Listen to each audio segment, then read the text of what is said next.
All right, everyone. Thank you so much for joining me again. This is Makaiza. I do apologize. Yesterday I was cut off. Not sure what happened, and when I tried to get it back on, I was just getting a no feed response from Facebook.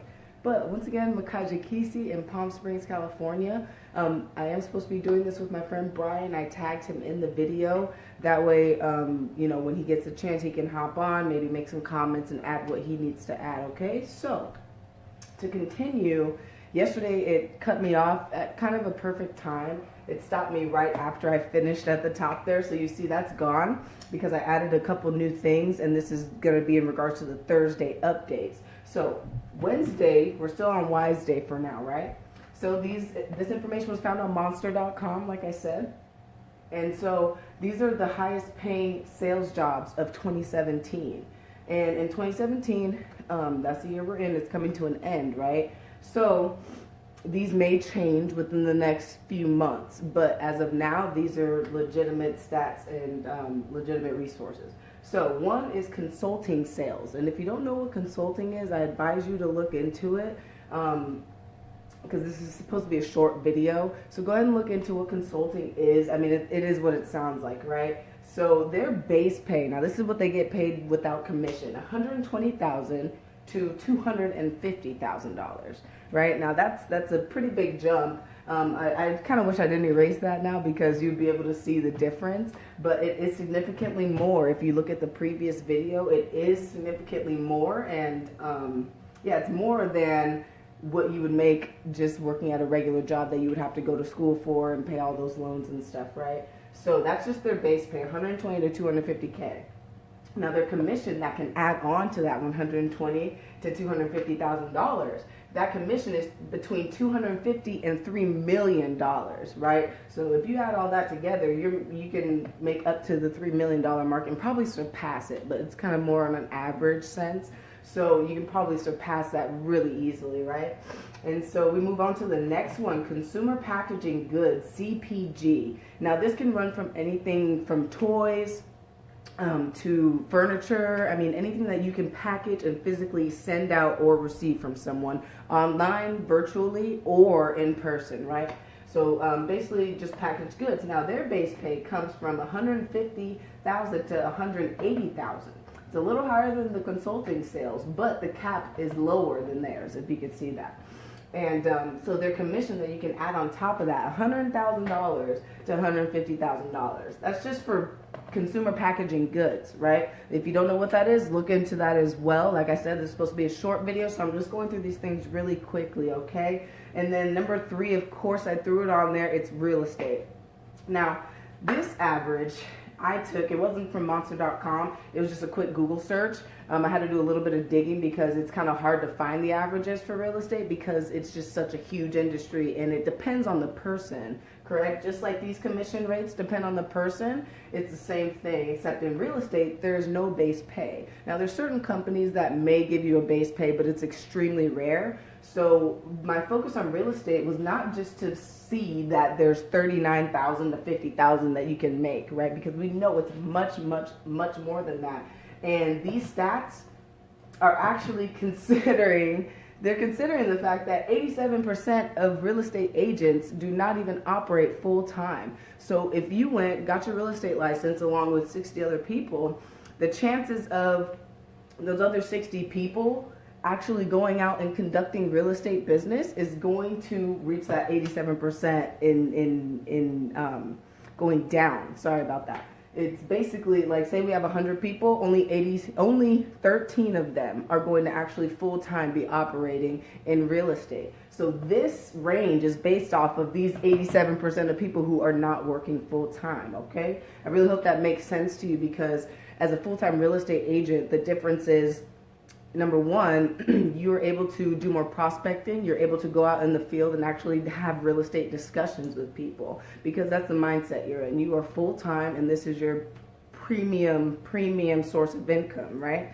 And so with the part-time people, they may have a second job. They may have a home job. You know, they may have multiple sources of income and only sell 1 to 5 houses in 1 year. whereas that full-time person could sell anywhere from 10 to 25 to 100 houses in a year. So that's where the difference lies in this statistic, and I wanted to make that clear because a lot of people will see this and they'll just be like, oh, well, I don't want to do that, especially if I can go and do these other things with the base pay and commission. But the thing is that this is based off of, like I said, the part-time people who operate in real estate. Okay, so it's the end of Wiseday. I hope you guys did appreciate that information. So now we're going to move on to number 2, which is Thursday updates. Now, this update is not necessarily just going to be like, oh, the market's going well right now, right? This update is for people in positions who want to go purchase a house, and let's say you don't have your complete down payment yet. Now, I was doing a little bit of research, and what I ran across was basically 3 initial ways that you can purchase property. So 1, you can buy it from the seller, all cash. Normally is the way that those transactions go. You walk into a seller's house, you say, I want this home. They're selling it by themselves for sale by owner. You pay them what they asked for, and the deal is done. So there's a second way, which is you buy from the seller with an agent. Now, when you do that, clearly that's the way that we as real estate agents would like it to be, right? We would love for you guys to use us because we make the process that much easier, okay? And normally those require a loan. That's why I put loan down there.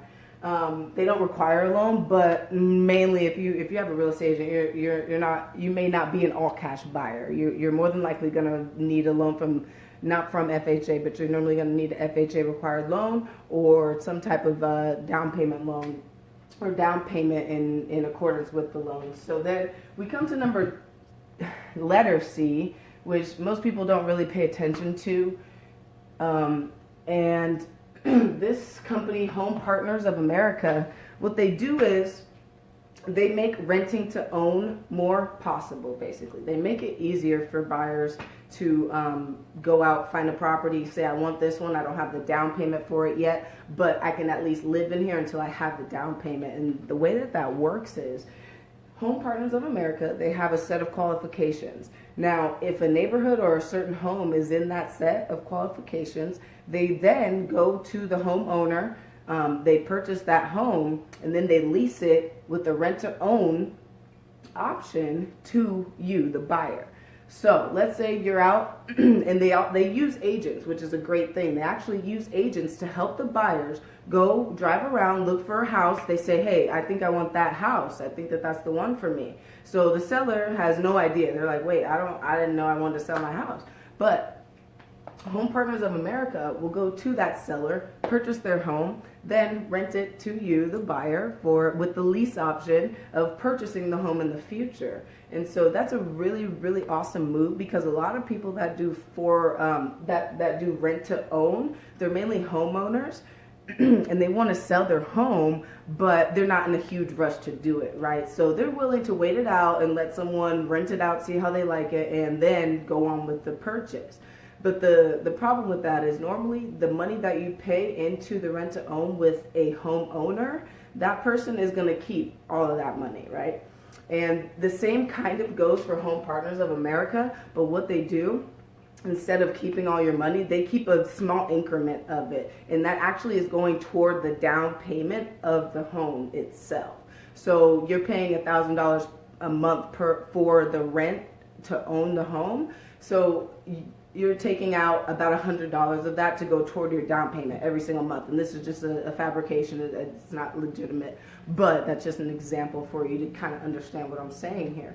So that's just a quick update because Home Partners of America is growing immensely, and in 2018 it's forecasted that they are going to have a lot more business, which is great for them, great for agents, because we can actually help those people facilitate those home buying experiences and make them simpler, and we can go through the MLS and we're able to use our tools to help those people get into those rent-to-own homes. So I appreciate you guys all watching. Like I said, I didn't mean for the video to go on as long as it did, but I do know that this information is going to be valuable to you, a friend, anyone that you know. Go ahead and share the video, like it, comment, And make sure you follow me on Instagram, Snapchat, Twitter. I'm also on LinkedIn. You can find me on there. I got to update my profile, but I can be found there. So thank you guys so much. This is Makaiza Keesee. Tag my boy Brian. Go follow him. He's an excellent agent in New York. I'm sorry, not in New York. I kept telling him that. He was like, I'm from Boston. That was my bad. He's in Massachusetts. He's not in New York. It's the same thing to me. But anyway, so yeah, go follow my boy Brian and look forward to the next video tomorrow. Hopefully he's going to be on it with me then, okay? Thank you guys.